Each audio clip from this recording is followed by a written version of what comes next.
अरे दोस्तों, स्वागत है आपका अपने YouTube channel Sharma ji GS पे। हम लोग रुक्मणी पब्लिकेशन का टेस्ट सीरीज 15 तक कंप्लीट कर चुके थे। आज देखेंगे टेस्ट सीरीज नंबर 16। तो चलिए बिना देरी किए वीडियो स्टार्ट करते हैं।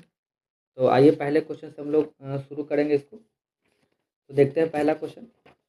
पहला क्वेश्चन है फ्रेंड्स, नगर पालिका से अभिप्राय भारतीय संविधान के किस अनुच्छेद से है? तो देखिए पहला क्वेश्चन है, नगर पालिका से अभिप्राय भारतीय संविधान के किस अनुच्छेद से है? तो फ्रेंड्स ये जो अनुच्छेद है ये 243 से लेके 43 या 6 तक है। ठीक है ना फ्रेंड्स, तो ऑप्शन ए जो है इसका करेक्ट आंसर हो जाएगा। चलिए इसमें देखिए अनुच्छेद जो 243 द है वो नगर पालिका की संरचना से है, 43 य नगर पालिका की लेखाओं से, और अगर 243 प का बात करें तो नगर पालिकाओं की जो अवधि है, और 243 न स्थानों का आरक्षण, और 243 ये य अंग जो है ये महानगर योजना के लिए समिति से। ठीक है, तो आप इसको ध्यान रखेंगे। ये 74वां संविधान संशोधन 1992 में संविधान में भाग 9A में जोड़ा गया था। ठीक है ना, भाग 9A में जोड़ा गया था, जो कि अनुच्छेद 243 त से लेके 243 य 6 तक जोड़ा गया है। चलिए आते हैं अगले क्वेश्चन पे। नाई पियांडा निम्नलिखित में से किस भारतीय सीमावर्ती देश की राजधानी है? तो फ्रेंड्स ये आपको पता होगा ये किसकी राजधानी है, ये म्यांमार की राजधानी है। तो ऑप्शन डी जो है इसका करेक्ट आंसर हो जाएगा। देखिए इसके बारे में और थोड़ा बात करें तो भारत सरकार जो अधिनियम 1935 था उसके अनुसार वर्मा को भारत से अलग किया गया। म्यांमार को स्वर्ण पैगोडा का देश भी कहते हैं, और म्यांमार के जो सालबीन और इरावदी नदी है, जो दोआब को पूर्व का चावल का कटोरा कहा जाता है। भूटान को लैंड ऑफ थंडरबोल्ट भी कहते हैं। यहाँ भारत की मदद से सूखा, संकोश, कुरुची, मंगदेछू और खोलेंगछू, पुनांगछू ताला जल विद्युत परियोजना का विकास किया गया। अब बात करें नेपाल की काठमांडू घाटी, तो लुम्बिनी भगवान का जन्म स्थान, चितवन नेशनल पार्क और सागरमाथा नेशनल पार्क को यूनेस्को की विश्व विरासत सूची में शामिल किया गया। दक्षिण एशियाई क्षेत्रीय सहयोग संगठन सार्क का मुख्यालय नेपाल की राजधानी काठमांडू में स्थित है। चलिए अब देखते हैं अगला क्वेश्चन। वर्मा को किस अधिनियम द्वारा भारत से अलग किया गया था? फ्रेंड्स ये अभी इसके बारे में हम लोग चर्चा कर चुके हैं। तो ये अधिनियम 1935 था। तो ऑप्शन सी जो है इसका करेक्ट आंसर हो जाएगा। देखिए भारत सरकार अधिनियम 1935 ने वर्मा से संबंध खंड को इसमें शामिल किया गया था, लेकिन बाद में इस खंड को पृथक कर दिया गया, जिसे वर्मा जो सरकार अधिनियम 1935 कहा गया। ब्रिटिश सरकार ने 1937 में ब्रिटिश भारत से बर्मा प्रांत को अलग किया गया, और भारत परिषद अधिनियम 1909 में मार्ले मिंटो सुधार में किए गए पृथक निर्वाचन मंडल के बारे में भारत सचिव लॉर्ड मार्ले ने कहा था, हम नाक के दांत बो रहे हैं जिसका परिणाम भयंकर होगा। ली आयोग के संस्तुति पर 1 अक्टूबर 1926 को केंद्रीय लोक सेवा संघ आयोग की स्थापना किया गया था। तो आप इसको भी ध्यान रखेंगे। चलिए अब आते हैं अगले क्वेश्चन पे। अगला क्वेश्चन है कि उत्तर से दक्षिण की ओर हिमालय की निम्न श्रेणियों का सही क्रम बताएं। तो आइए देखते हैं। अगर इसमें हम बात करें तो सबसे पहले हो जाएगा काराकोरम, फिर है लद्दाख, फिर जास्कर, फिर पीर पंजाल। तो इसके अकॉर्डिंग जो है फ्रेंड्स ऑप्शन नंबर जो सी है ये करेक्ट आंसर हो जाएगा।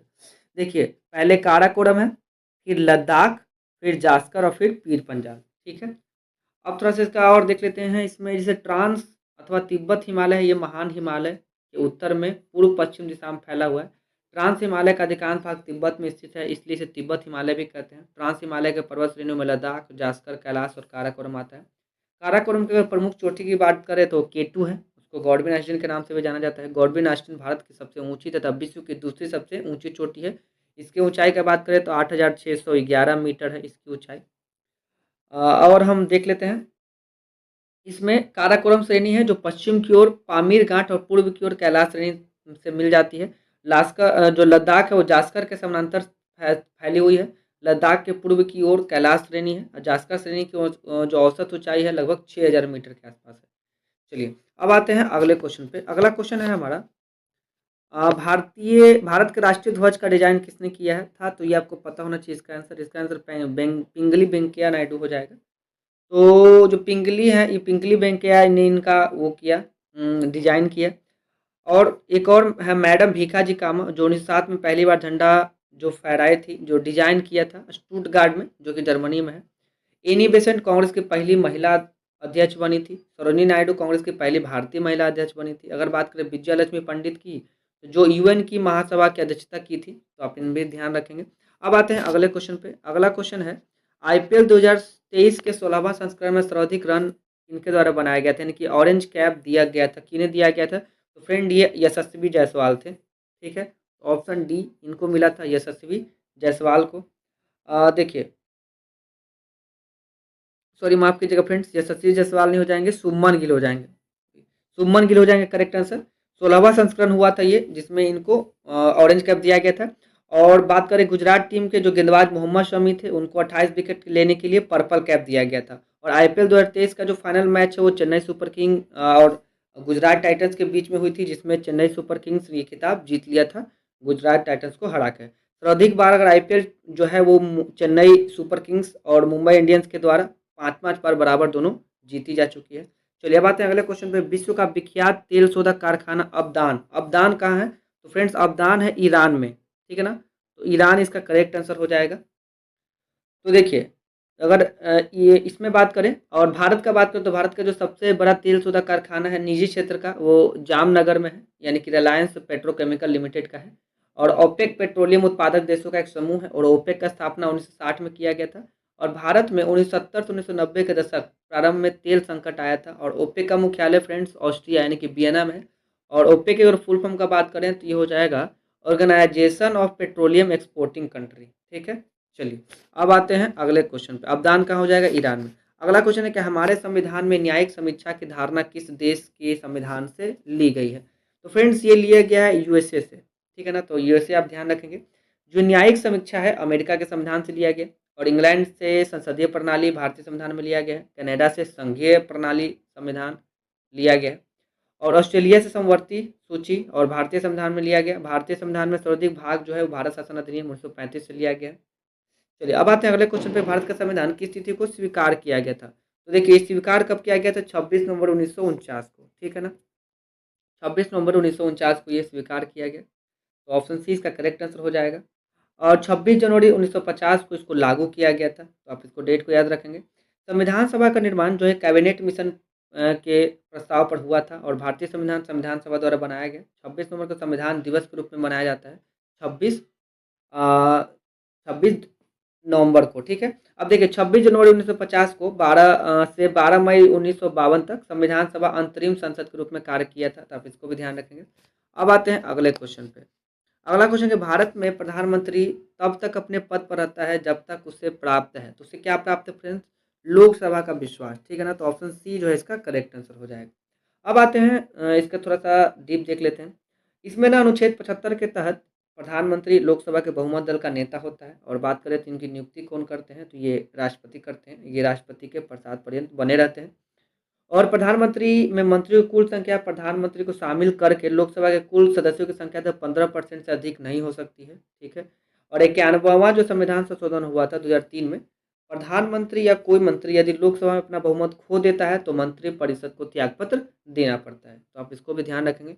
अब आते हैं अगले क्वेश्चन पे कि संविधान संशोधन द्वारा पंचायती राज संस्थाओं की संवैधानिक दर्जा प्राप्त किया गया। तो फ्रेंड्स ये था 73वां संविधान संशोधन। तो ऑप्शन ए जो है इसका करेक्ट आंसर हो जाएगा।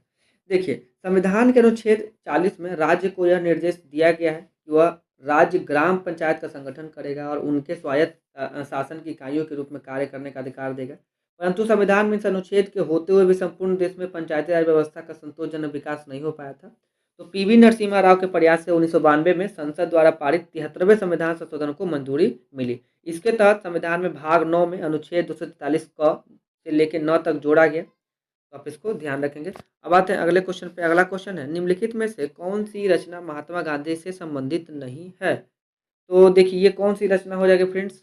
माई एक्सपेरिमेंट विथ ट्रुथ ये गांधी जी का है। हरिजन भी गांधी जी का है। द होली फैमिली गांधी जी की नहीं है, तो ऑप्शन सी जो है इसका करेक्ट आंसर हो जाएगा। और हिंद स्वराज भी ये गांधी जी से संबंधित है। अब देखिए कुछ और पुस्तक है, जैसे मदर इंडिया, इनके लेखक है Katherine Mayo. Freedom at midnight ये लिखे थे लैरी कार्लिंस एंड दोतिनिक लापिडी। एक है रिपब्लिक जो प्लेटो के द्वारा लिखा गया था। एक है डिवाइन कॉमेडी जो कि दांते के द्वारा लिखा गया था, तो आप इसको याद रखेंगे। अब बढ़ते हैं अगले क्वेश्चन की तरफ। 13 नंबर क्वेश्चन है निम्नलिखित में से कौन सी पुस्तकें श्री मुल्कराज आनंद की लिखी हुई है? देखिए उनके द्वारा लिखी हुई पुस्तकें हैं, तो देख लेते हैं कौन। कूली उन्हीं के द्वारा लिखी गई है। द बार्बर ट्रेड यूनियन भी उन्हीं की पुस्तक है। Two leaved and a bird ये भी उनकी पुस्तक है। तो ऑप्शन डी जो है करेक्ट आंसर हो जाएगा। ठीक है, देखिए मुल्कराज आनंद द्वारा कन्फेशंस ऑफ अ लवर और the death of a hero पुस्तक भी लिखी गई। कुलदीप नैयर द्वारा लिखी गई पुस्तक है judgement, distant neighbours, India the critical years, in jail, India after Nehru, beyond the lines आदि। अगर शिवानंद का बात करें तो इनकी द्वारा डिवाइन लाइफ पुस्तक लिखी गई थी। लाइफ डिवाइन पुस्तक के लेखक अरविंद घोष है। तो चलिए अब आते हैं अगले क्वेश्चन पे। SEZ का पूरा रूप क्या है? तो यह स्पेशल इकोनॉमिक जोन, ठीक है ना फ्रेंड। तो ऑप्शन सी जो है इसका करेक्ट आंसर हो जाएगा। ठीक है, देखिए स्पेशल इकोनॉमिक जोन जो है ये भारत सरकार द्वारा SEZ स्थापित करने का मुख्य उद्देश्य निर्यात को बढ़ा देना था। ठीक है ना, तो इसके लिए अगर बात करें VAT वैट का तो ये होता है वैल्यू एडेड टैक्स। एक होता है AEZ, इसका पूरा नाम हो जाएगा एग्रीकल्चरल इकोनॉमिक जोन। चलिए अब बढ़ते हैं अगले क्वेश्चन की तरफ। अगला क्वेश्चन है सार्क, SARC का पूरा नाम क्या है? तो फ्रेंड्स का पूरा नाम क्या हो जाएगा? South Asian association for regional corporation. ठीक है, south Asian association for regional corporation. तो इसके अकॉर्डिंग ऑप्शन बी जो है फ्रेंड्स ये इसका करेक्ट आंसर हो जाएगा। अब थोड़ा सार्क के बारे में बात कर ले तो इसकी स्थापना ये 8 दिसंबर को होती है, 8 दिसंबर 1985 को। ठीक है, इसकी स्थापना 8 दिसंबर 1985 को ढाका में हुआ। ठीक है, और इसका मुख्यालय फ्रेंड्स काठमांडू में है। काठमांडू नेपाल की राजधानी। अब बात करें इसके सदस्य देशों की तो 8 इसके सदस्य देश है, जिसमें भारत, पाकिस्तान, बांग्लादेश, नेपाल, भूटान, श्रीलंका, मालदीव और अफगानिस्तान शामिल है चाइना को छोड़ के। चलिए एक और एक संगठन है आसियान देश का, आप नाम सुने होंगे, association of south east Asian nation, यानी कि दक्षिण पूर्वी एशियाई राष्ट्रों का संगठन। तो इसका मुख्यालय इंडोनेशिया यानी कि जकार्ता में है। देखिए कुछ संगठन है उसके मुख्यालय देख लेते हैं। अगर हम बात करें सार्क का तो जैसे बात हुआ था काठमांडू में है, एशियन का जकार्ता इंडोनेशिया, यूनेस्को का है पेरिस फ्रांस, और यूनिसेफ का है न्यूयॉर्क में जो कि अमेरिका। अगर बात करें नाटो का तो ब्रुसेल्स बेल्जियम हो जाएगा, और IMF का वाशिंगटन DC। चलिए अब बढ़ते हैं अगले क्वेश्चन की तरफ। अगला क्वेश्चन के मानचित्र में पर्वत और पहाड़ को किस रंग से दर्शाया जाता है? तो फ्रेंड देखिए पर्वत और पहाड़ को दर्शाने के लिए लाल रंग का यूज किया जाता है। तो ऑप्शन ए जो है इसका करेक्ट आंसर हो जाएगा। देखिए अब ब्लू रंग किसके लिए यूज किया जाता है? तो नदी और समुद्र के लिए। और अगर हम काले रंग का बात करें या पीले रंग का यूज होता है ऊंचे पठार के लिए, और हरा रंग का होता है मैदानों के लिए। चलिए अब आते हैं अगले क्वेश्चन पे कि सिल्क का सबसे बड़ा उत्पादक देश कौन है? तो फ्रेंड्स आपको पता होगा इसका करेक्ट आंसर ऑप्शन बी हो जाएगा चाइना। देखिए चाइना का पूरे रेशम में उत्पादन में प्रथम नंबर पे आता है। रेशम का सबसे बड़ा निर्यातक देश वो चीन है। और रेशम उत्पादन में अगर बात करें भारत का तो ये दूसरे नंबर पे आते हैं। भारत में 4 किस्मों के रेशम का उत्पादन होता है, जिसमें एरी हो गया, शहतूत, तसर और मूंगा। भारत को मूंगा रेशम के उत्पादन में एकाधिकार प्राप्त है, मीन्स की सबसे ज़्यादा यहीं पे होता है। और केंद्रीय रेशम अनुसंधान जो प्रशिक्षण है ये कहाँ पे है? मैसूर में स्थित है, यानी कि कर्नाटक में। आप इसको ध्यान रखेंगे। और अगर भारत में बोले कि सिल्क का उत्पादन सबसे ज़्यादा कहाँ होता है तो आपको पता होना चाहिए, आप ऑप्शन कमेंट करके बताएंगे। चलिए अब आते हैं अगले क्वेश्चन में। कारगिल यानी कि अघोषित युद्ध के समय पाकिस्तान के प्रधानमंत्री कौन था? तो कारगिल के समय प्रधान जो मंत्री था वहाँ का नवाज शरीफ। ठीक है ना, तो ऑप्शन बी जो है इसका करेक्ट आंसर हो जाएगा। कारगिल के समय वहाँ का पाकिस्तान का प्रधानमंत्री कौन था? तो ये नवाज शरीफ था। देखिए 1999 में युद्ध हुआ ये। ठीक है, उस समय जो भारत के प्रधानमंत्री थे वो अटल बिहारी वाजपेयी थे, और पाकिस्तान का कौन था? तो ये नवाज शरीफ। देखिए भारत पाकिस्तान में अब तक 4 युद्ध हो चुके हैं। ठीक है, तो ये जो कारगिल का युद्ध हुआ था ये 1999 में हुआ था, ये डेट आप याद रखेंगे। अब देखिए अगर हम भारत में और पाकिस्तान में हुए 4 युद्ध की बात करें तो पहला युद्ध था 1947 से 48 में हुआ। दूसरा युद्ध जो है 1965 में हुआ। तीसरा युद्ध हुआ 1971 में, और भारत की जीत के साथ ही बांग्लादेश का एक नया देश बना। और जो चौथा युद्ध है 1999 हुआ, जिसे कारगिल युद्ध के नाम से जाना जाता है, यानी कि अघोषित युद्ध। चलिए अब बढ़ते हैं अगले क्वेश्चन की तरफ। अगला क्वेश्चन है कि जंप बॉल शब्द निम्नलिखित में से किससे संबंधित है? तो फ्रेंड ये जो संबंधित है ये बास्केटबॉल से संबंधित है। तो ऑप्शन सी जो है इसका करेक्ट आंसर हो जाएगा। अब थोड़ा बास्केटबॉल के बारे में बात कर ले तो इसमें 5-5 खिलाड़ी होते हैं दोनों साइड। बास्केटबॉल का जो प्रथम विश्व कप मैच है ये 1950 में हुआ था।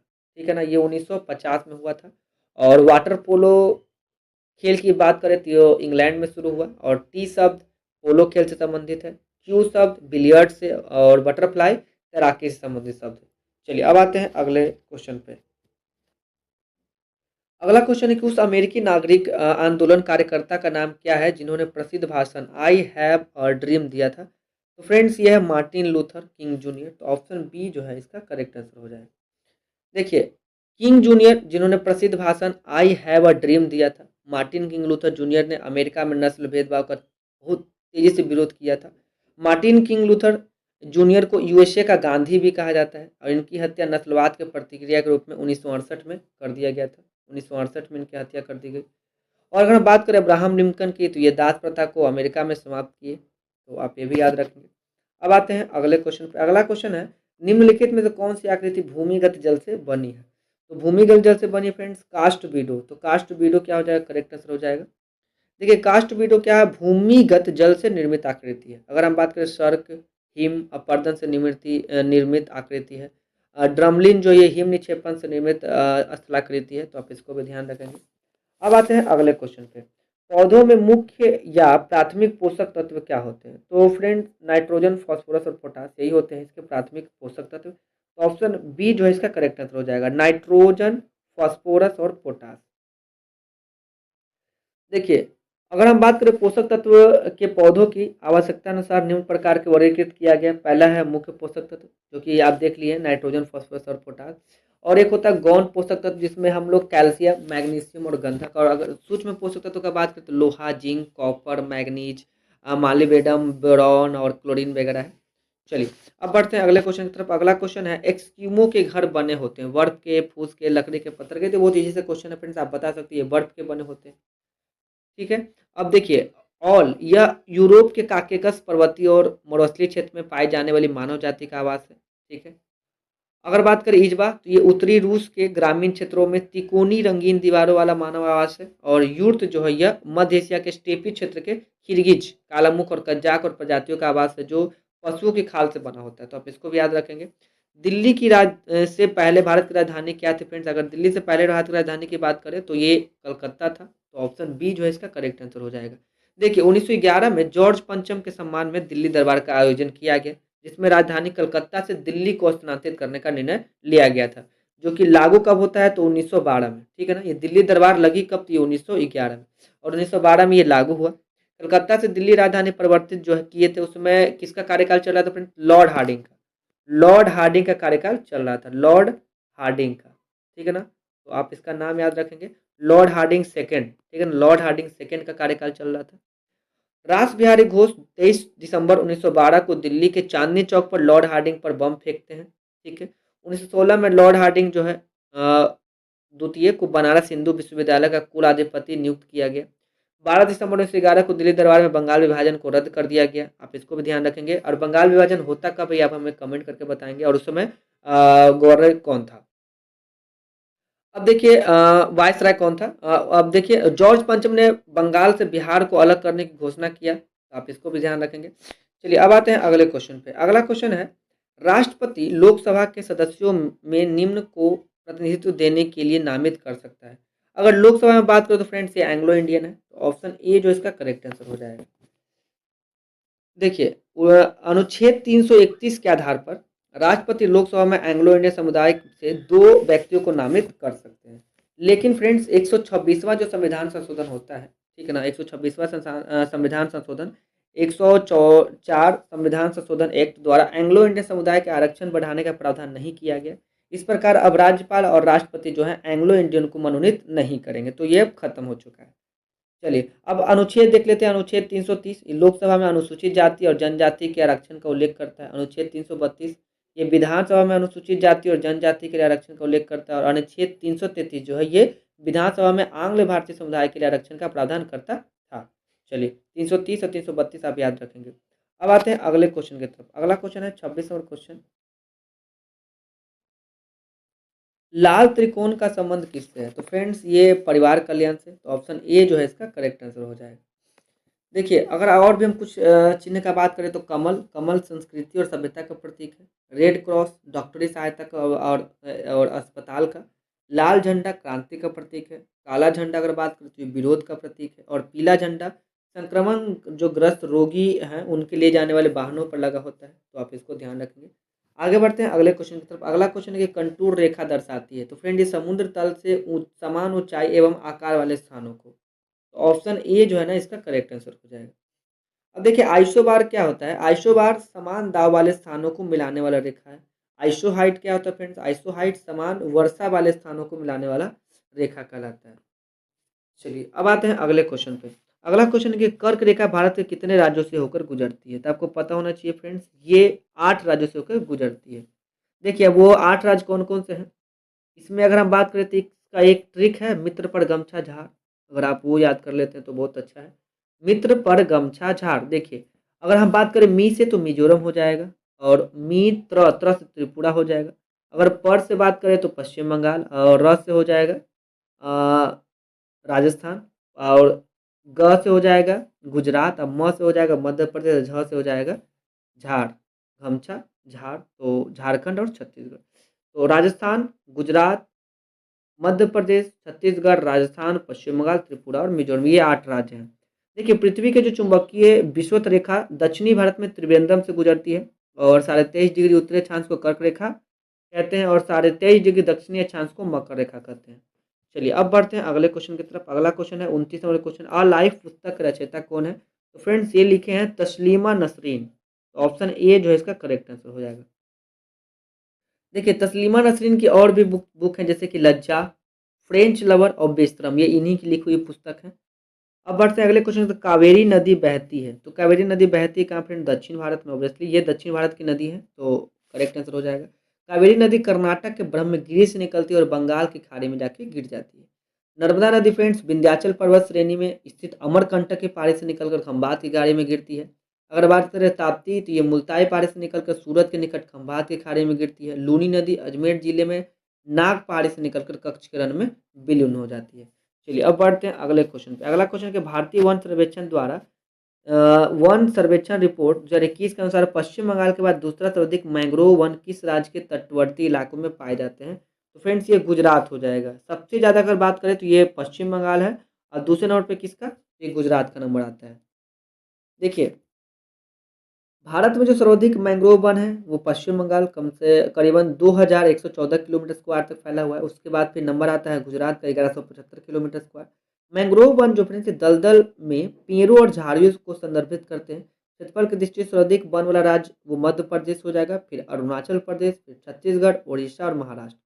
तो अधिक प्रतिशत पर अगर घन का बात करें मतलब प्रतिशत के मामले में तो वो मिजोरम राज्य है। और भारत में कुल भौगोलिक क्षेत्र का 24.62% फ्रेंड वन है, जबकि ये होना कितना चाहिए था 30% से प्लस।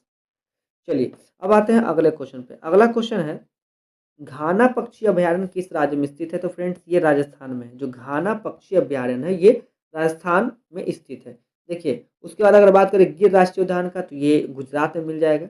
आपको मानस राष्ट्रीय उद्यान तो ये आपको असम में मिल जाएगा। और अगर बात करें कि जिम कॉर्बेट राष्ट्रीय उद्यान तो ये आपको उत्तराखंड में मिल जाएगा। कान्हा और बांदीपुर राष्ट्रीय उद्यान आपको कर्नाटक में मिल जाएगा। और कान्हा किसली जो राष्ट्रीय उद्यान ये मध्य प्रदेश में। और दाची ग्राम ये आपको जम्मू कश्मीर में ये अभ्यारण्य देखने को मिलेगा। चलिए अब बात करते हैं अगले क्वेश्चन पे। अगला क्वेश्चन है 33 नंबर क्वेश्चन की दल विरोधी जो कानून है ये कब पारित हुआ था। फ्रेंड्स ये 52वां संविधान संशोधन था जो कि 1985 में, ठीक है ना, 1985 52nd, ठीक है ना फ्रेंड्स, 52nd संविधान संशोधन था ये 1985 में।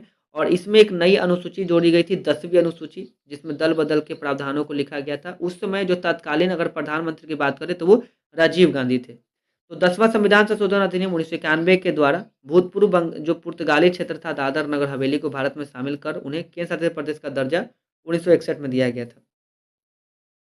अगर बात करें 12वां संविधान संशोधन जो कि 1962 में हुआ था, तो इसको भी ध्यान रखेंगे। इसमें जो गोवा था और दमन और दीव को भारत में केंद्र शासित प्रदेश का दर्जा दिया गया। अब बात करें 14वां संविधान संशोधन जो कि 1962 में द्वारा पुडुचेरी को केंद्रीय शासित प्रदेश के रूप में भारत में शामिल किया गया था। चलिए अब बढ़ते हैं अगले क्वेश्चन की तरफ। अगला क्वेश्चन है कि उज्जैन किस नदी के किनारे है। तो फ्रेंड्स ये क्षिप्रा नदी के किनारे है। और अगर बात करें क्षिप्रा की तो ये नर्मदा की सहायक नदी है।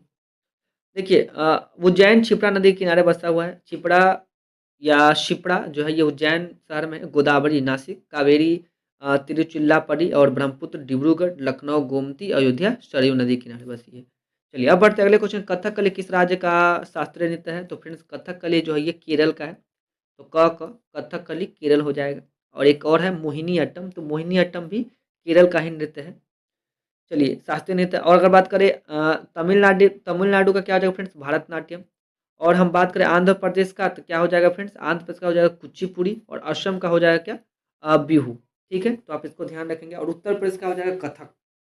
चलिए अब बात आते हैं अगले क्वेश्चन पे, निम्नलिखित में से कौन दो राज्यों की राजधानी है? ठीक है फ्रेंड, दो राज्यों की राजधानी है। तो देखिए दिल्ली तो ठीक है, नई दिल्ली, गांधीनगर है गुजरात की, जयपुर आपका हो जाएगा राजस्थान का, लेकिन चंडीगढ़ फ्रेंड्स पंजाब और हरियाणा दो राज्यों की राजधानी है। तो ऑप्शन ए जो है इसका करेक्ट आंसर हो जाएगा। चलिए अब बढ़ते हैं अगले क्वेश्चन की तरफ, मेघा सुनीच राजदूत था, देखिए ये किसका राजदूत था फ्रेंड्स? इसको किसने भेजा था चंद्रगुप्त मौर्य के दरबार में? ये सेल्यूकस निकेटर द्वारा भेजा गया था राजदूत बना के। तो ऑप्शन ए जो है इसका करेक्ट आंसर हो जाएगा। और इन्होंने एक बुक लिखी थी, उसका नाम था इंडिका। और चंद्रगुप्त द्वितीय काल में फाहियान भारत आया, और जो मिनांडर था यूनानी था जिसने भारत पर शासन किया और बौद्ध धर्म को स्वीकार कर लिया। चलिए अब बढ़ते हैं अगले क्वेश्चन पे, अगला क्वेश्चन कि भारत की कुल समुद्रिक सीमा लंबाई कितनी है? तो फ्रेंड्स ये हम लोग कर चुके हैं, ये अगर कुल समुद्रिक सीमा की बात करें तो 7500 किलोमीटर है। तो ऑप्शन जो बी है ये करेक्ट हो जाएगा, कुल समुद्रिक सीमा जो है ये 7500 किलोमीटर है। तो देखिए अगर हम बात करें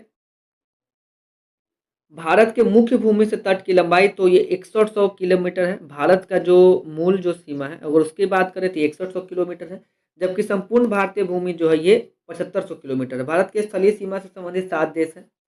भारत के जल और स्थल सीमा से जुड़ा देश बांग्लादेश, पाकिस्तान और म्यांमार है, जो जल और स्थल दोनों से जुड़ा हुआ है। चलिए अब बढ़ते हैं अगले क्वेश्चन की तरफ, अगला क्वेश्चन है बचपन के बुद्ध का नाम, सॉरी बुद्ध के बचपन का नाम क्या था? तो फ्रेंड्स ये नाम था इनका सिद्धार्थ। तो ऑप्शन बी जो है करेक्ट आंसर हो जाएगा। अब देखिए बुद्ध जो थे ये शाक्य गणराज्य के क्षत्रिय थे, इनके बचपन का नाम सिद्धार्थ था। और इनके अगर महावीर के बचपन का नाम बात करें तो उनका नाम वर्धमान था। और गौतम बुद्ध का जो विवाह है यशोधरा के साथ हुआ। गौतम बुद्ध के अगर पुत्र का नाम तो राहुल था। और बुद्ध के जो प्रथम जो गुरु थे वो अलार कलाम थे, जिन्होंने सांख्य दर्शन की शिक्षा ली। ठीक है, बुद्ध ने राजगीर के जो रुद्रक है रामपुत्र से भी शिक्षा ग्रहण की थी। और सूत पिटक को प्रारंभिक बौद्ध धर्म का इंसाइक्लोपीडिया कहा जाता है। बौद्ध धर्म का जो सर्वाधिक प्रचार है कोसल राज्य में हुआ, एवं सर्वाधिक अनुयायी यहीं पर थे। चलिए अब बढ़ते हैं अगले क्वेश्चन की तरफ, हिमालय की सबसे उत्तरी पर्वत श्रेणियों को कहते हैं? तो फ्रेंड्स इसको कहते हैं हिमाद्री। तो ऑप्शन बी जो है इसका करेक्ट आंसर हो जाएगा। देखिए सिंधु और सतलज नदी के बीच का जो क्षेत्र है उसे पंजाब हिमालय कहते हैं। सिंधु और सतलज, सतलज और काली नदी के बीच है उसे कुमायूं कहते हैं। और काली और तिस्ता नदी के बीच है उसे नेपाल। और तिस्ता और दिहांग नदी के बीच में उसे असम हिमालय कहा जाता है। चलिए अब बढ़ते हैं अगले क्वेश्चन 41 नंबर क्वेश्चन की तरफ, कौन सा युग्म गलत है? तो आइए गलत युग्म को पहचानते हैं। 1 जुलाई डॉक्टर्स दिवस, ये सही है। 23 जनवरी नेताजी जयंती, ये भी सही है। 16 नवंबर राष्ट्रीय पेश दिवस, ये भी सही है। 4 दिसंबर विश्व प्राकृतिक दिवस, ये गलत है फ्रेंड्स। तो ऑप्शन डी जो है इसका करेक्ट आंसर हो जाएगा। देखिए 4 दिसंबर को ना विश्व प्राकृतिक दिवस नहीं बल्कि भारतीय नौसेना दिवस मनाया जाता है। ठीक है ना, इंडियन नेवी डे मनाया जाता है। तो ये आप याद रखेंगे। अब अगर बात करें कि विश्व प्राकृतिक संरक्षण दिवस 7 अप्रैल को, पृथ्वी दिवस 28 अप्रैल, विश्व वन्य प्राणी दिवस 3 मार्च, और विश्व रक्तदान दिवस 14 जून को। एक और है विश्व शरणार्थी दिवस, आप इसको भी याद रखेंगे, 20 जून को मनाया जाता है। ठीक है ना, 20 जून को। चलिए अब बढ़ते हैं अगले क्वेश्चन तरफ, पृथ्वी का सबसे भीतरी परत क्या कहलाता है? तो फ्रेंड्स इसको बोलते हैं कोड, यानी कि क्रोड हो जाएगा। देखिए अगर बात करें पृथ्वी के सबसे भीतरी परत को उसको क्रोड या नीफे भी कहते हैं। नीफे यानी कि निकल और फेरस। कोर में लोहा और निकेल की बहुलता है जिसे नीफे भी कहते हैं। पृथ्वी के भू क्षेत्रफल और जल क्षेत्रफल का जो अनुपात है 3 और 7 के रेशियो का है। पृथ्वी के लगभग 29% भाग पर स्थल और 71% भाग पर आपको जल देखने को मिलेगा। पृथ्वी गोलार्ध, उत्तरी गोलार्ध के 61% और दक्षिणी गोलार्ध के 81% भाग पर जल है। सियाल बना होता है सिलिकॉन और एल्युमिनियम से। सीमा बना होता है फ्रेंड्स सिलिकॉन और मैग्नीशियम से। ठीक है, तो सियाल सबसे ऊपरी का लेयर है, सीमा उसके बीच का, और सबसे आखिरी में कौन हो जाएगा? सबसे अंदर का, तो नीफे हो जाएगा। चलिए बढ़ते हैं अगले क्वेश्चन की तरफ, mother of Indian revolution, mother of Indian revolution किसे कहा जाता है? तो मैडम भीखाजी कामा को। ठीक है ना, तो ऑप्शन बी जो है ये करेक्ट आंसर हो जाएगा। देखिए 1942 के आंदोलन में अरुणा आशरफ अली ने महत्वपूर्ण योगदान दिया। इन्हें grand old lady of India कहा जाता है। यूएनओ की महासभा की पहली जो महिला अध्यक्ष थी वो विजय लक्ष्मी पंडित थी। और पहली महिला मुख्यमंत्री की बात करें तो वो सुचेता कृपलानी थी उत्तर प्रदेश की। अब बढ़ते हैं अगले क्वेश्चन की तरफ। अगला क्वेश्चन है क्षोभ मंडल की सघनता कब बढ़ जाती है? फ्रेंड्स शीत ऋतु में। तो ऑप्शन बी जो है इसका करेक्ट आंसर हो जाएगा। शीत ऋतु में नमी अधिक होने के कारण जलवायु अधिक सघन हो जाती है, जिस कारण क्षोभ मंडल की सघनता क्या हो बढ़ जाती है। क्षोभ मंडल वायुमंडल का सबसे निचला परत है और क्षोभ मंडल की ऊंचाई ध्रुवों पर 8 किलोमीटर और विषुवत रेखा पर 18 किलोमीटर तक होती है।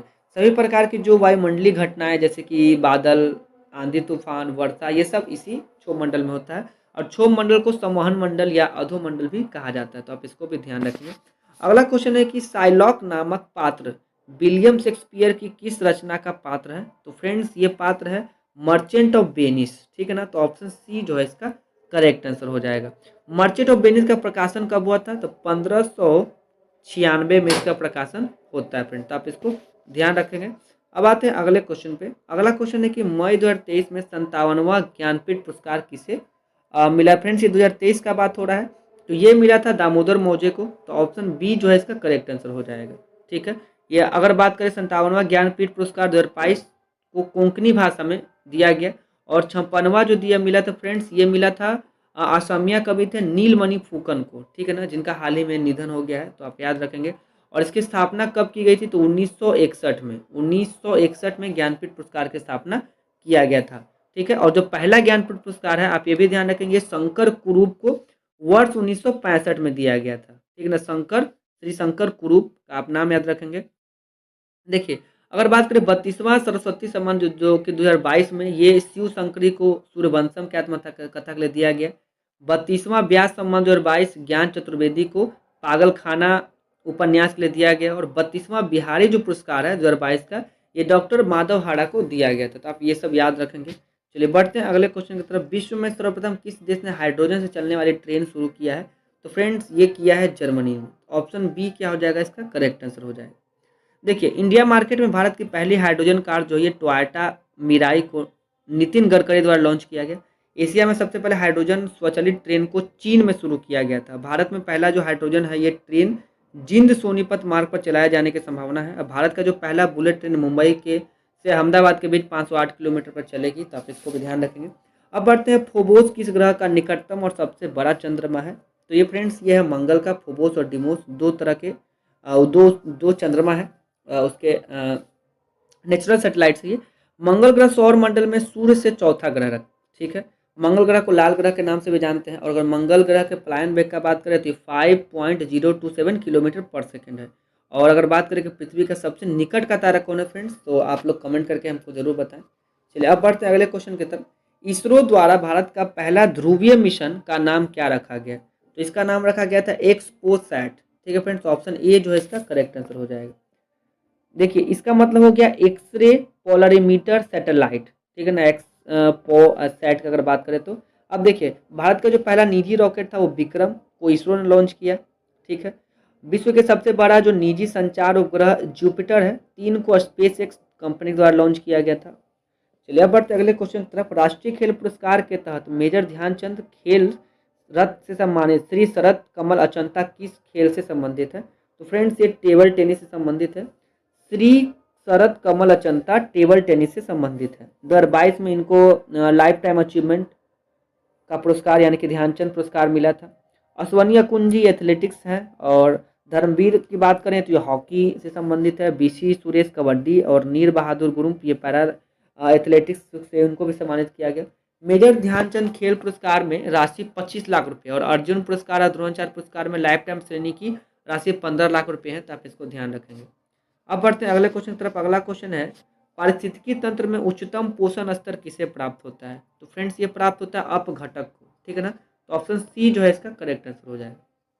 देखिए पहला अगर इसको 3 भागों में बांटे जैविक घटक को, तो पहला भाग हो जाएगा उत्पादक, दूसरा हो जाएगा उपभोक्ता, तीसरा हो जाएगा अपघटक।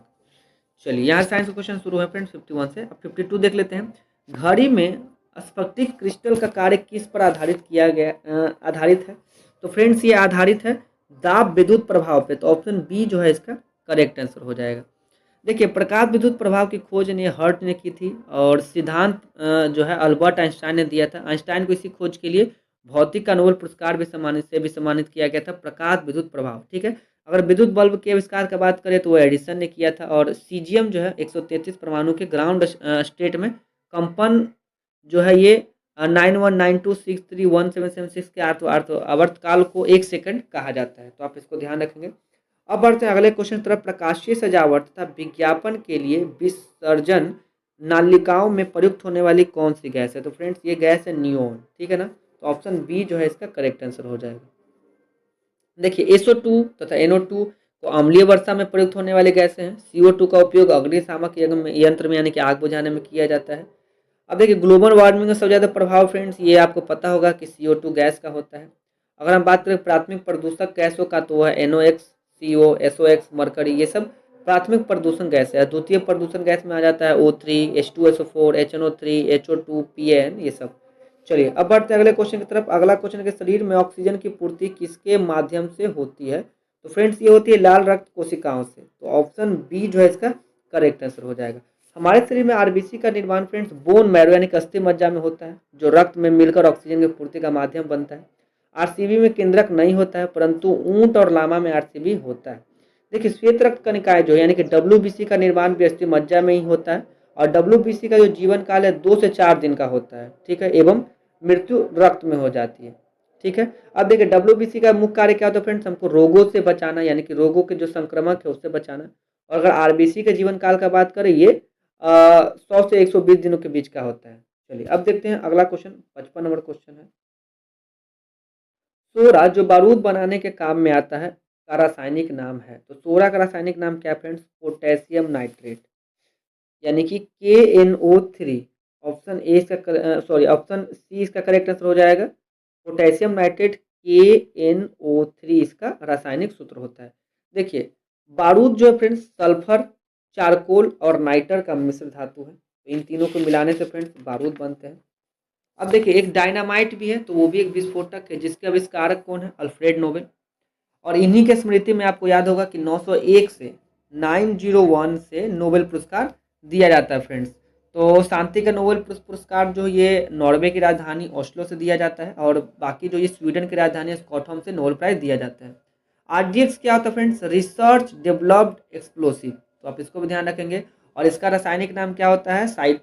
साइट्रोमिथाइलिन ट्रिट्रामाइन। ठीक है ना, आप इसको ध्यान रखेंगे। अब बढ़ते हैं अगले क्वेश्चन की तरफ। अगला क्वेश्चन है एक अवतल लेंस की फोकस दूरी 15 सेंटीमीटर होती है। यदि वस्तु को लेंस से 30 सेंटीमीटर की दूरी पर रखा गया है तो प्रतिबिंब की दूरी ज्ञात करिए। तो प्रतिबिंब की दूरी कैसे ज्ञात करेंगे फ्रेंड्स? आप लोगों को पता होना चाहिए कि जो दर्पण का सूत्र होता है 1/f = 1/v - 1/u। तो 1/v निकालने के लिए 1/f + 1/u हो जाएगा। 1/f दिया हुआ है, फोकस दिया हुआ है -15। और अगर बात करें कि u का, तो u दिया हुआ है कितना? तो ये 30 दिया हुआ है, सब माइनस में। तो आप इसको जब वैल्यू पुट करेंगे तो आपको v निकल के आ जाएगा -10 सेंटीमीटर। तो ऑप्शन जो डी है इसका करेक्ट आंसर हो जाएगा। चलिए अगला क्वेश्चन देखते हैं कि वर्षा की जो बूंदे हैं वो गोल क्यों होती हैं? तो ये गोल होने का क्या रीजन है फ्रेंड्स? पृष्ठीय तनाव। तो ऑप्शन बी जो है इसका करेक्ट आंसर हो जाएगा। देखिए द्रव के जो स्वतंत्र पृष्ठ में कम से कम क्षेत्रफल प्राप्त करने की प्रवृत्ति होती है, जिसके कारण जो पृष्ठ है वो सदैव तनाव की स्थिति में रहता है और जिसे पृष्ठीय तनाव कहते हैं। इसलिए जो वर्षा की बूंदें होती हैं वो पृष्ठीय तनाव के कारण ही गोल हो जाती है। पृष्ठ तनाव अगर मात्रा का बात करें तो जूल प्रति मीटर स्क्वायर होता है। पृष्ठ तनाव का एसआई मात्रक तो न्यूटन प्रति मीटर होता है। जल में मिट्टी का तेल डालने पर पृष्ठीय तनाव कम हो जाता है फ्रेंड्स, और जल में अगर साबुन का घोल या सरफ डालते हैं तो पृष्ठीय तनाव कम हो जाएगा। अगर पृष्ठ तनाव के फॉर्मूला का बात करें तो ये देखें, ये जो होता है फ्रेंड्स ये वृत्त के समानुपाती होता है तापमान के। चलिए अब बात बढ़ते हैं अगला क्वेश्चन पे। अगला क्वेश्चन है कि किसी पिंड का वेग दोगुना होने पर उसकी गतिज ऊर्जा अगर देखिए पिंड का वेग दोगुना होगा तो उसकी गतिज ऊर्जा 4 गुनी हो जाएगी। तो ऑप्शन सी जो है इसका करेक्ट आंसर हो जाएगा। देखिए दोगुना करने के लिए हम लोग काइनेटिक एनर्जी है फ्रेंड्स, के ई का फॉर्मूला क्या होता है? Half mv², 1/2 mv²। देखिए 1/2 हो गया, एम को वैसे ही रखेंगे और अगर इसका हम दोगुना करते हैं यानी कि 2 का v² करेंगे ये 4b² यानी कि 4 गुना हो जा रहा है, ठीक है ना। तो इसके अकॉर्डिंग क्या हो जाएगा, 4 गुना हो जाएगी। अब आते हैं अगले क्वेश्चन पे, शराब के अत्यधिक उपभोग से क्षति होती है। अगर आप शराब ज़्यादा सेवन करते हैं तो आपका यकृत यानी कि क्या खराब हो जाएगा फ्रेंड्स, यकृत आपका खराब हो जाएगा। देखिए शराब में क्या होता है फ्रेंड्स, इथाइल अल्कोहल होते हैं जो हमारे लीवर को यानी कि यकृत को डैमेज करते हैं। धूम्रपान अगर आप ज़्यादा करते हैं तो आपका श्वसन तंत्र और फेफड़ा सर्वाधिक प्रभावित होते हैं। पीलिया रोग यकृत को, टाइफाइड आंत को, मलेरिया आरबीसी और तिल्ली को प्रभावित करते हैं। जो किडनी का कार्य अगर कार्यात्मक इकाई की बात करें तो नेफ्रॉन है। तंत्रिका तंत्र की जो इकाई है न्यूरॉन होती है। चलिए अब बढ़ते हैं अगले क्वेश्चन की तरफ। सैलों तथा खनिजों में सर्वाधिक मात्रा में पाए जाने वाला तत्व है, तो फ्रेंड्स ये है कार्बन। सैल तथा खनिज में सबसे ज़्यादा जो आपको तत्व मिलेगा वो है कार्बन। कार्बन का एक अधातु है और इसके परमाणु संख्या की बात करें तो 6 है और ये पी ब्लॉक का तत्व है। पी ब्लॉक, ये पी ब्लॉक का तत्व है। इसे आधुनिक आवर्त सारणी में फ्रेंड्स चौथा के ए में रखा गया है। कार्बन के दो मुख्य रवादार अपरूप है, हीरा और ग्रेफाइट। काले हीरे को बोट कहा जाता है और ग्रेफाइट विद्युत का सुचालक होता है। चलिए अब बढ़ते हैं अगले क्वेश्चन की तरफ। सैल तथा खनिजों का हो गया। अगले देखते हैं 61 नंबर क्वेश्चन की MnO2 प्लस 4HCl को जब रिएक्ट करते हैं तो MnCl2 plus H2O plus Cl2 दी गई अभिक्रिया उदाहरण है। तो ये उदाहरण है फ्रेंड्स किसकी, रेडॉक्स अभिक्रिया के। तो ऑप्शन ए जो है इसका करेक्ट आंसर हो जाएगा। देखिए अवकरण वह रासायनिक अभिक्रिया है जिसके फलस्वरूप किसी तत्व या यौगिक में विद्युत धनात्मक परमाणुओं या मूलकों का अनुपात बढ़ जाता है। तो आप इसको ध्यान रखेंगे। अगला क्वेश्चन देखते हैं कि दही का जमना कौन सी प्रतिक्रिया है, कौन सी प्रक्रिया हो जाए प्रतिक्रिया। तो फ्रेंड्स ये रासायनिक है। देखिए रासायनिक प्रतिक्रिया वैसी होती है जिसे दोबारा प्राप्त नहीं किया जा सकता। भौतिक प्रक्रिया में हम दोबारा प्राप्त कर सकते हैं, जैसे दूध का दही में जमना, मोमबत्ती का जलना, दूध का पनीर या मिठाई बनना। ये सब किसके फ्रेंड्स, दूध से अगर एक बार दही जम गया तो दही से फिर वापस हम दूध नहीं जमा सकते। तो ये सब रासायनिक प्रतिक्रिया है। देखिए मोमबत्ती का पिघलना, जल का वर्क में बदलना, ये सब भौतिक प्रतिक्रियाएं हैं।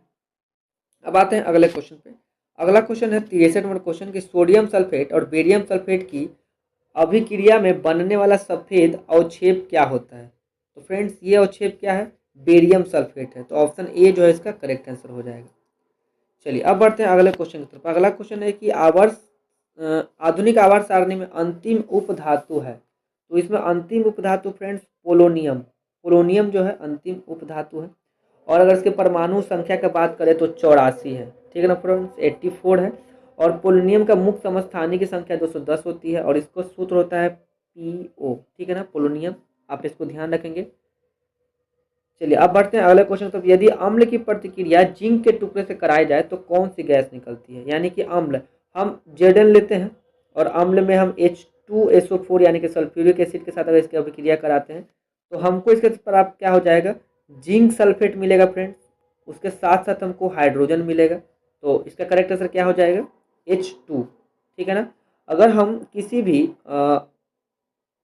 तत्व को अगर आप अभिक्रिया कराते हैं अम्ल से तो आपको हाइड्रोजन मिलेगा। तो ऑप्शन ए जो है इसका करेक्ट आंसर हो जाएगा। देखिए नीला थोथा का रासायनिक सूत्र का बात करें तो कॉपर सल्फेट और 5H2 होता है। पोटास एलम का होता है K2SO4Al2SO4 और 24H2O। तो इसको भी आप ध्यान रखेंगे। अब बढ़ते हैं अगले क्वेश्चन की तरफ। ध्वनिक तरंगों की गति 700 मीटर प्रति सेकंड है। ध्वनि तरंगे 7 किलोमीटर की यात्रा करने में कितना समय लेगी। देखिए अगर समय का बात करें फ्रेंड्स तो समय टी बराबर फॉर्मूला क्या हो जाएगा, डिस्टेंस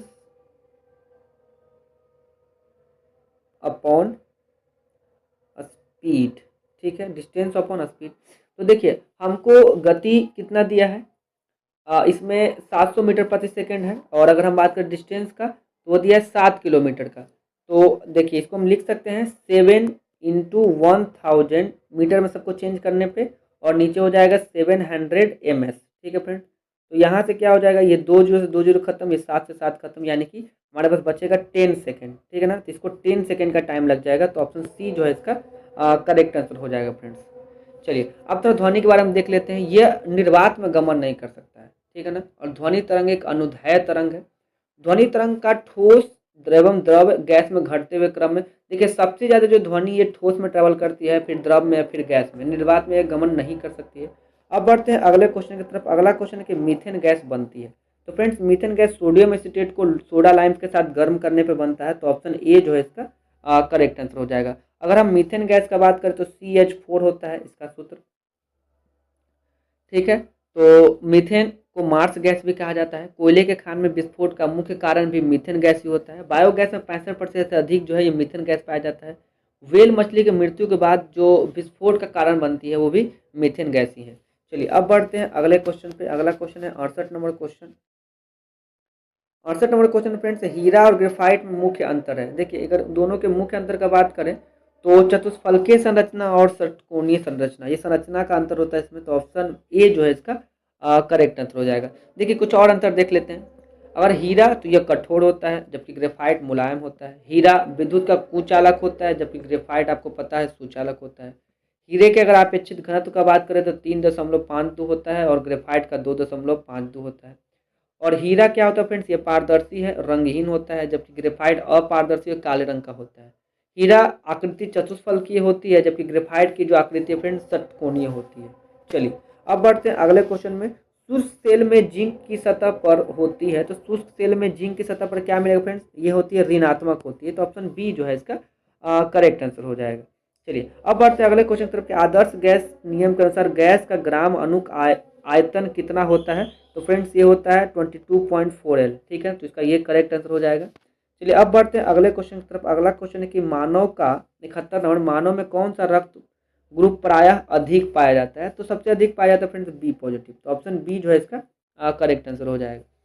देखिए अगर भारत में जनसंख्या की बात करें तो आपको मिल जाएगा ओ पॉजिटिव वाले जो भारत में संख्या है 32.53% के आसपास है, और जो ओ नेगेटिव है वो 2%, ए पॉजिटिव है 21%, A negative 1%, B positive 32%, B negative 2%, A B positive 7% हो जाएगा, ए बी नेगेटिव सबसे कम है फ्रेंड 0.48%। देखिए अगला क्वेश्चन देखते हैं। किशोरों को प्रतिदिन औसत मात्रा कितने संतुलित आहार देने चाहिए, तो फ्रेंड्स ये जो संतुलित आहार है ये 3, ठीक है ना, प्रतिदिन इनको इतने देने चाहिए। देखिए अगर बात करें 3 औसत मात्रा में इनको संतुलित आहार देना चाहिए। पहला है कि अगर किशोरियों को प्रतिदिन लगभग 2200 कैलोरी और किशोरों को लगभग 2500 से 3000 कैलोरी की जरूरत होती है। संतुलित आहार में कार्बोहाइड्रेट से कुल जो कैलोरी का मात्रा है 60 से 70%, प्रोटीन से 10 से 12% और वसा से कुल कैलोरी जो है 20 से 25% होनी चाहिए। अब बढ़ते हैं अगले क्वेश्चन की तरफ। अगला क्वेश्चन है कि सिंथेटिक फाइबर, सिंथेटिक रबर और प्लास्टिक, डाई स्टफ, ड्रग्स और फार्मास्यूटिकल्स के निर्माण के लिए किस का उपयोग किया जाता है, तो फ्रेंड्स ये किया जाता है पेट्रो रसायन का, तो ऑप्शन डी जो है इसका करेक्ट आंसर हो जाएगा पेट्रो रसायन। देखिए पेट्रो रसायन उद्योग को ना कच्चा माल पेट्रोलियम उत्पादों से प्राप्त होता है। कच्चे तेल के आसवन द्वारा जो उत्पादित विभिन्न अंशों में से पेट्रोलियम गैस, नेफ्था, केरोसिन और गैस तेल पेट्रो रसायन उत्पादन के लिए प्रमुख रीढ़ होता है। चलिए अब बढ़ते अगले क्वेश्चन में कि बहुकोशिकीय सजीवों में जैसे राइजोपोस, मशरूम और कुछ जीवाणु, एस्परजिल्स इत्यादि का प्रजनन इस प्रकार होता है, तो फ्रेंड्स ये बीजाणु में, तो ऑप्शन बी जो है इसका करेक्ट आंसर हो जाएगा। देखिए शैवाल में 3 प्रकार का प्रजनन होता है, एक कायिक प्रजनन, एक अलैंगिक और एक लैंगिक। तो मशरूम में सबसे अधिक प्रोटीन पाया जाता है। एक कोशिकीय जीवों में जनन सामान्यतः लैंगिक जनन द्वारा होता है, तो आप इसको भी ध्यान रखेंगे। अब बढ़ते हैं अगले क्वेश्चन की तरफ। अगला क्वेश्चन है साइक्लोस्टोमेटा जबड़े रहित, तो ये क्या है फ्रेंड्स, ये कशेरुकी होते हैं, तो ऑप्शन डी जो है इसका करेक्ट आंसर हो जाएगा। देखिए कशेरुकी का जो वर्गीकरण है वो मछलियों का वर्ग हो गया, एम्फीबिया हो गया, सरीसृप हो गया, एप्स हो गया, स्तनीय जंतु यानी कि मामालिया हो गया, इस तरीके से किया गया है। अब बढ़ते हैं अगले क्वेश्चन की तरफ। अगला क्वेश्चन है 76 नंबर क्वेश्चन। तो फ्रेंड्स यहाँ से मैथ्स के क्वेश्चन शुरू होते हैं, तो एक एक करके मैं आपका इसका आंसर बता देता हूँ। चलिए 76 नंबर देखते हैं क्वेश्चन। 76 का आंसर हो जाएगा ऑप्शन नंबर ए 8000। 77 का देख लीजिए 77 का हो जाएगा ऑप्शन नंबर बी 20%। 78 का हो जाएगा फ्रेंड्स बी 1795.50। 79 का बात करें फ्रेंड तो ये ऑप्शन हो जाएगा बी 15%। 80 का भी हो जाएगा फ्रेंड्स बी 80 देख लेते हैं। 80 का हो जाएगा ऑप्शन बी 36 घंटे। 81 नंबर देख लेते हैं। 81 का हो जाएगा ऑप्शन नंबर सी 20 किलोग्राम। 82 का हो जाएगा फ्रेंड्स ऑप्शन नंबर ए 83 का ऑप्शन नंबर हो जाएगा सी 33 पूर्णांक 1/3। 84 का बात करें तो 84 का हो जाएगा फ्रेंड्स ऑप्शन नंबर ए। 85 का हो जाएगा ऑप्शन नंबर सी। आइए 86 देख लेते हैं। 86 का हो जाएगा फ्रेंड्स ऑप्शन नंबर ए। 87 का हो जाएगा फ्रेंड्स ऑप्शन नंबर सी 2.111। 88 का हो जाएगा फ्रेंड्स ऑप्शन नंबर बी 7500। 89 का हो जाएगा ऑप्शन नंबर बी यानी कि 1। 90 देख लेते हैं। 90 का हो जाएगा फ्रेंड्स ऑप्शन नंबर डी 37.5। 91 का हो जाएगा ए 6 और 8। 92 नंबर क्वेश्चन देख लेते हैं। 92 का हो जाएगा फ्रेंड्स ऑप्शन नंबर ए 2 वर्ष। 93 का ऑप्शन नंबर ए 40 डिग्री। 94 का ये 94 का हो जाएगा फ्रेंड्स ऑप्शन नंबर डी 95 का हो जाएगा ऑप्शन नंबर डी 696। 96 का हो जाएगा फ्रेंड्स ऑप्शन नंबर बी 97 का ऑप्शन नंबर डी हो जाएगा 2500। और 98 का बात करें तो ऑप्शन नंबर बी हो जाएगा 1250 मीटर। 99 का ऑप्शन नंबर ए हो जाएगा 33। ये 100 देख लेते हैं। 100 का हो जाएगा फ्रेंड्स ऑप्शन नंबर सी 81 है। और उसके बाद अब यहाँ से रीजनिंग के क्वेश्चन शुरू होते हैं 101 से। तो 101 का हो जाएगा फ्रेंड्स ऑप्शन नंबर डी बांसुरी। 102 का हो जाएगा ऑप्शन नंबर सी SVUT। 103 का हो जाएगा बी 35453। 104 का हो जाएगा friends option number D. Option number D हो जाएगा। 105 का ऑप्शन नंबर ए हो जाएगा। अब बढ़ते हैं आगे 106 नंबर पे। 106 नंबर का ऑप्शन नंबर डी हो जाएगा फ्रेंड्स दूराचारिता। 107 का बी हो जाएगा ये जापानी कार है। अब बात करें 108 का तो 108 का हो जाएगा फ्रेंड्स ऑप्शन नंबर डी। 109 का हो जाएगा ऑप्शन नंबर ए 14 सेकेंड। 110 देख लीजिए। 110 का हो जाएगा फ्रेंड्स बी। 111 का हो जाएगा ऑप्शन नंबर डी। 112 ये देख लेते हैं। 112 का हो जाएगा ऑप्शन नंबर ए। 113 का हो जाएगा फ्रेंड्स ऑप्शन नंबर सी। 114 का हो जाएगा ए। 115 का बी। 116 का हो जाएगा फ्रेंड्स ऑप्शन नंबर सी। 117 देख लीजिए। 117 का हो जाएगा बी। 118 का भी बी हो जाएगा। 119 का हो जाएगा फ्रेंड्स ऑप्शन नंबर बी। 120 का हो जाएगा बी। 121 देखिए। 121 का हो जाएगा ए। 122 का हो जाएगा फ्रेंड्स 121 का ए। 122 का हो जाएगा सी पूरब। अब बात करते हैं 123 का तो 123 का हो जाएगा फ्रेंड्स ऑप्शन नंबर बी केवल निष्कर्ष 2 निकलता है। 123 124 देखते हैं फ्रेंड्स। 124 का करेक्ट आंसर हो जाएगा ऑप्शन नंबर ए यानी कि ना तो एक और ना ही दो अंतर्निहित है यानी कि सॉरी इसका हो जाएगा ए केवल एक अंतर्निहित है तो ऑप्शन ए जो है इसका करेक्ट आंसर हो जाएगा। 125 देख लेते हैं फ्रेंड्स। 125 का हो जाएगा ऑप्शन नंबर ए। 126 का हो जाएगा ऑप्शन नंबर ए। 127 देख लीजिए। 127 का हो जाएगा फ्रेंड्स ऑप्शन नंबर ए। 128 का ऑप्शन नंबर ए। 129 का ऑप्शन नंबर सी हो जाएगा उजला। 130 का हो जाएगा फ्रेंड्स सी। 131 का हो जाएगा ए। 132 का हो जाएगा फ्रेंड्स बी। 133 का हो जाएगा बी।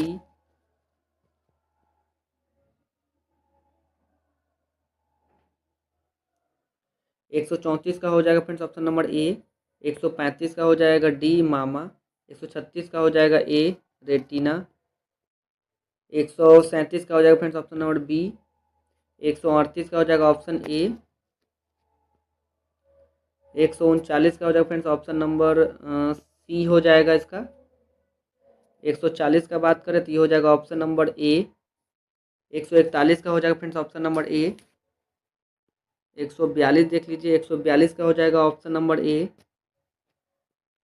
143 का हो जाएगा फ्रेंड्स ऑप्शन नंबर डी। 144 का ऑप्शन नंबर सी। 145 का हो जाएगा फ्रेंड्स ऑप्शन नंबर बी। 146 का भी हो जाएगा ऑप्शन नंबर बी। 147 का हो जाएगा ऑप्शन नंबर सी। 148 देख लीजिए। 148 का हो जाएगा ऑप्शन नंबर बी आकाश। 149 का हो जाएगा फ्रेंड्स ऑप्शन नंबर ए गौरव। 150 का हो जाएगा फ्रेंड्स ऑप्शन नंबर सी। तो इस प्रकार फ्रेंड्स हम लोग इसको 150 क्वेश्चन को अच्छे से डिटेल में कवर किए हैं। तो आपको ये सेट कैसा लगा तो प्लीज़ आप कमेंट करके हमको बताइए, और कमेंट करते रहिए फ्रेंड्स, लाइक भी कीजिए और अपने फ्रेंड्स लोग में शेयर कीजिए और सब्सक्राइब कीजिए। मिलते हैं अगले वीडियो में, अगले टेस्ट सीरीज यानी कि टेस्ट सीरीज नंबर 17 में। तब तक के लिए आपका बहुत बहुत धन्यवाद।